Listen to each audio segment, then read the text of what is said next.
ਦਰਸ਼ਕੋ break ਤੋਂ ਬਾਅਦ ਤੁਹਾਡਾ ਸਵਾਗਤ ਹੈ ਜੀ। ਡਾਕਟਰ ਸਾਹਿਬ ਹੁਣ ਸਾਡੇ ਦਰਸ਼ਕਾਂ ਨੂੰ ਦੱਸੋ ਅੱਜ ਦੇ ਦਿਨ ਦੀ ਸਿੱਖ ਹਿਸਟਰੀ ਐਂਡ ਵਰਲਡ ਹਿਸਟਰੀ ਵਿੱਚ ਕੀ ਅਹਿਮੀਅਤ ਹੈ? ਸਿੱਖ ਇਤਿਹਾਸ ਦੇ ਹਵਾਲੇ ਨਾਲ ਅੱਜ ਦੇ ਦਿਨ 1923 ਦੇ ਵਿੱਚ ਮਹਾਰਾਜਾ ਰਿਪੁਦਮਨ ਸਿੰਘ ਨਾਭਾ ਜਿਹੜੇ ਕਿ ਹਮਦਰਦ ਸਨ ਸਿੱਖਾਂ ਦੇ, ਉਹਨਾਂ ਨੂੰ ਤਖਤ ਛੱਡਣ ਤੇ ਮਜਬੂਰ ਕੀਤਾ ਗਿਆ। ਰਿਪੁਦਮਨ ਸਿੰਘ ਨਾਭਾ ਦੀ ਟ੍ਰੇਨਿੰਗ ਭਾਈ ਕਾਹਨ ਸਿੰਘ ਨਾਭਾ ਵੱਲੋਂ ਹੋਈ, ਉਹਨਾਂ ਦੇ ਟਿਊਟਰ ਸਨ। 1909 'ਚ ਜਿਹੜੇ ਆਨੰਦ ਮੈਰਿਜ ਐਕਟ ਦਾ ਅੱਜ ਜ਼ਿਕਰ ਹੁੰਦਾ ਹੈ, ਇਹ ਉਹਨਾਂ ਦਾ ਹੀ ਐਫਰਟ ਸੀ। ਉਸ ਵੇਲੇ ਭਾਵੇਂ ਉਹ ਪ੍ਰਿੰਸ ਸਨ, ਅਜੇ ਬਾਦਸ਼ਾਹ ਨਹੀਂ ਸਨ ਜੀ, ਔਰ ਕੌਂਸਲ ਦੇ ਵਿੱਚ ਸਨ, ਬ੍ਰਿਟਿਸ਼ ਕੌਂਸਲ ਦੇ, ਔਰ ਉਹਨਾਂ ਦੇ ਐਫਰਟ ਨਾਲ ਹੀ ਆਨੰਦ ਮੈਰਿਜ ਐਕਟ ਪਾਸ ਹੋਇਆ ਸੀ।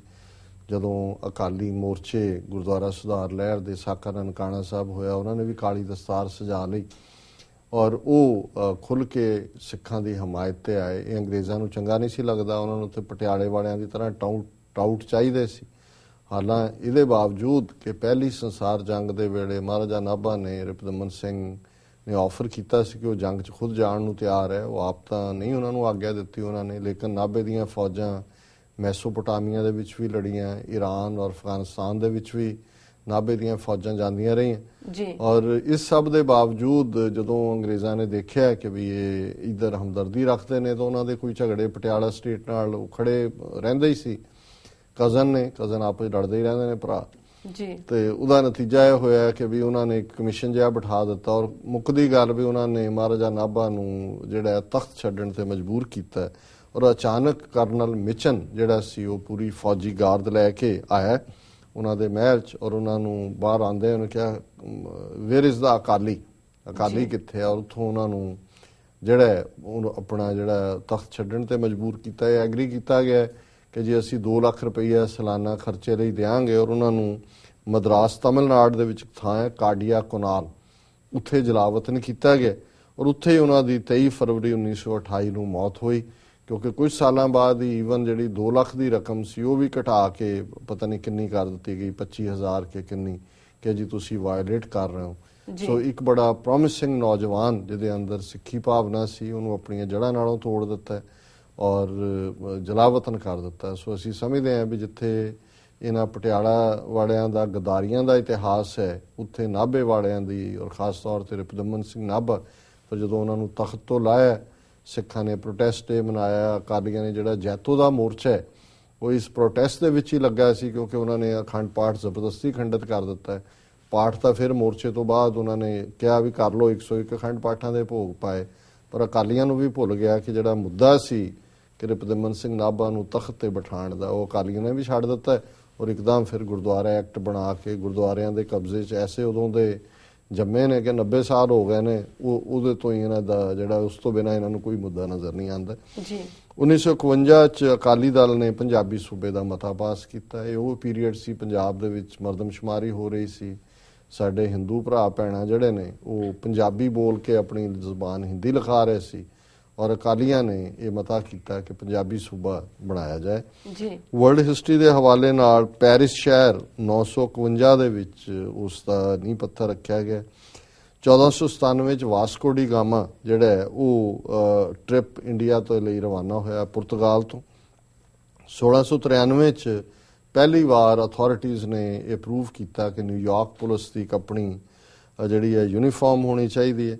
1777 'ਚ ਅਮਰੀਕਾ ਦੀ ਵਰਮੌਂਟ ਸਟੇਟ ਪਹਿਲੀ ਉਹ ਸਟੇਟ ਬਣੀ ਜਿਹਨੇ ਸਲੇਵਰੀ ਨੂੰ ਖਤਮ ਕੀਤਾ ਔਰ ਜਿਹੜੀ ਹੈ ਬੰਦਿਆਂ ਨੂੰ ਵੋਟ ਦੇਣ ਦਾ ਹੱਕ ਦਿੱਤਾ। ਔਰਤਾਂ ਨੂੰ ਤਾਂ 1920 'ਚ ਮਿਲਿਆ ਜੀ। 1794 'ਚ ਫਰਾਂਸ ਨੇ ਬ੍ਰਸਲਸ ਜਿਹੜੀ ਕਿ ਬੈਲਜੀਅਮ ਦੀ ਕੈਪੀਟਲ ਹੈ ਉਸ ਦੇ ਉੱਤੇ ਕਬਜ਼ਾ ਜਮਾਇਆ।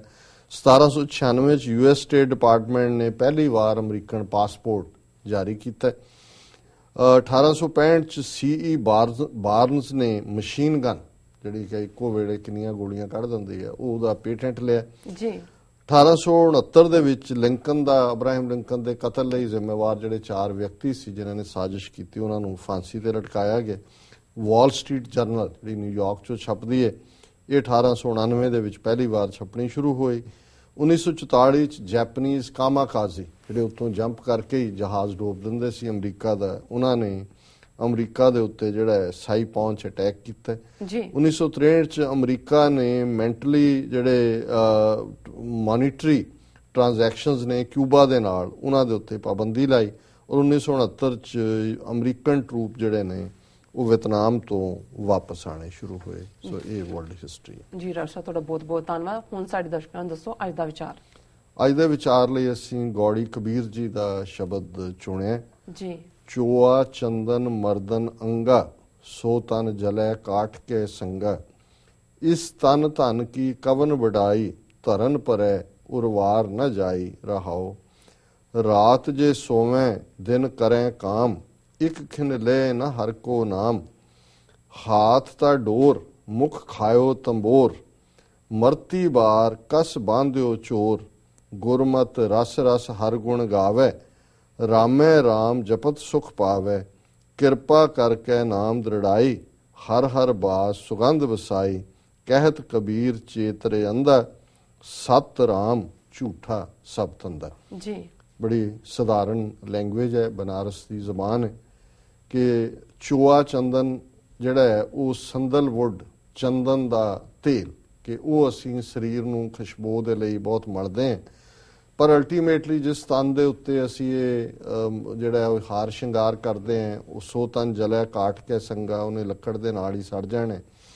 ਇਸ ਤਨ ਜਾਂ ਧਨ ਦਾ ਕਾਹਦਾ ਮਾਣ ਹੈ, ਇਸ ਤਨ ਧਨ ਕੀ ਕਵਨ ਵਡਾਈ ਧਰਨ ਪਰ ਅਲਟੀਮੇਟਲੀ ਜ਼ਮੀਨ ਦੇ ਵਿੱਚ ਹੀ ਨੇ ਖਤਮ ਹੋ ਜਾਣਾ, ਉਰਵਾਰ ਨਾ ਜਾਈ ਚੋ ਕੁਛ ਵੀ ਸਾਡੇ ਨਾਲ ਨਹੀਂ ਜਾਣਾ ਹੈ। ਰਾਤ ਜੇ ਸੋਵੇਂ ਦਿਨ ਕਰੇ ਕਾਮ, ਰਾਤ ਅਸੀਂ ਸੌ ਕੇ ਗੁਜ਼ਾਰ ਦਿੰਦੇ ਹਾਂ, ਦਿਨ ਕੰਮ 'ਚ ਗੁਜ਼ਰ ਜਾਂਦਾ ਹੈ। ਜੀ। ਇੱਕ ਖਿਨ ਲੈ ਨਾ ਹਰ ਕੋ ਨਾਮ, ਰੱਬ ਦਾ ਨਾਂ ਲੈਣ ਦਾ ਕੋਈ ਪਲ ਸਾਡੇ ਕੋਲ ਨਹੀਂ ਹੁੰਦਾ।